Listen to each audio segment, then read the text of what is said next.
उसमें शुरू में हमने एज़ आई सेड कि हमने रीसेलिंग की सिंपल कि वहाँ से कपड़े मँगवाए और शुरू में तो वैसे ही सेल किए थ्रू फेसबुक और इंस्टाग्राम। फिर जब हमें लगा कि उसके अंदर कुछ फ्लेयर है तो हमने लाइसेंस लिया, लाइसेंस लेने के बाद वेबसाइट बनाई और उसके पूरा नाइस। प्रोसेस किया तकरीबन 20-25 हज़ार 30 हज़ार दिरहम शुरू में लगाए थे। अच्छा, वो करने के बाद हमने सोचा कि यार अब उसमें प्रॉब्लम्स आ रही थी क्योंकि जब भी आप कपड़े मँगवाते हैं वहाँ से, तो आप जब मास लेवल पे काम करते हैं ना, तो आपको चाहिए मोड मतलब ज़्यादा आपको क्वांटिटी चाहिए। अब ऐसा नहीं हो सकता ये शर्ट पहनी हुई है मैंने, इसमें स्मॉल, मीडियम, लार्ज आ गया, लेकिन आपने तो हाँ, वेबसाइट पे लगाया हुआ है। अब आपको फर्ज़ करें 3-4 ऑर्डर्स आ गए, तो वो तो आपके पास 2-2 3-3 पीसेज़ होंगे, वो खत्म हो जाएँगे। फिर आपकी जितनी मेहनत थी, जो आपने वेबसाइट पे लिस्ट करने के लिए लगाई थी या अमेज़न पे लिस्ट करने के लिए लगाई थी, वो खत्म हो जाएगी। अमेज़न द का बिज़नेस में जब भी फ़ायदा जब होता है, जब आप लेट्स से 100 150 पीसेस के ऊपर काम करें। तो आपको पता हो कि यार लेट्स से अगर मेरे पास 10 ऑर्डर्स आ जाएँ, 20 ऑर्डर्स आ जाएँ, तो मेरे पास पीछे इन्वेंटरी पड़ी हुई है।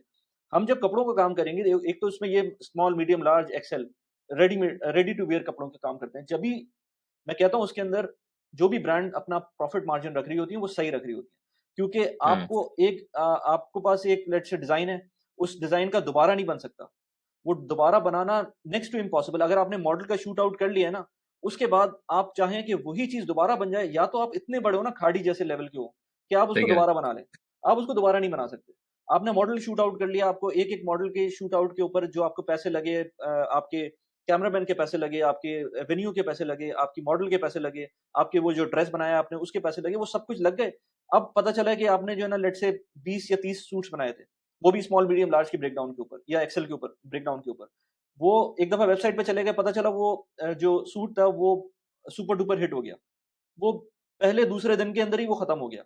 अब आप बैठे में उसकी तस्वीर लेकर आप कुछ नहीं कर सकते और उसको दोबारा नहीं बना सकते, रिक्रिएट नहीं कर सकते। अच्छा, ये तो हाँ, मैं सही उसके कह लॉजिस्टिक्स बता रहा हूँ। लेकिन मैं था दुबई में अगेन, मैं काम करवा रहा था पाकिस्तान। अच्छा, मैं ये बताना भूल गया कि मैं ब्रांड में आ गया था। मैंने अपनी ब्रांड बना ली थी। हमने ये सोचा था कि यार हमारे पास जो जो कपड़े आ रहे हैं बाहर से, जो वहाँ से पाकिस्तान से आ रहे हैं, उसकी उसमें प्रॉब्लम ये हो रही है कि हमारे पास ज़्यादा पीसेस नहीं होते थे। तो अब हम अपनी ब्रांड बनाते हैं, अपनी ब्रांड बनाकर हम सारा काम खुद करते हैं। मेरी वाइफ़ 3-4 दफ़ा पाकिस्तान इसी चक्कर में गई। हमने सारा पीएनएल बना लिया था कि कितनी दफ़ा हम विज़िट करेंगे और नाइस। उसके चार्जेज़ भी सारे उसके ऊपर डाल रहे थे। लेकिन ये कि वो हमने किया, लेकिन उसके बाद भी पाकिस्तान में रहते हुए तो ये काम हो सकता था। लेकिन यहाँ रहते हुए आई डाउट कि कोई भी कर सकता है ये काम, क्योंकि उसके अंदर आपको जिस लेवल के लोगों से वहाँ डील करना पड़ता है, वो आप यहाँ रहते हुए नहीं कर सकते, आप वहाँ रहते हुए कर सकते हैं।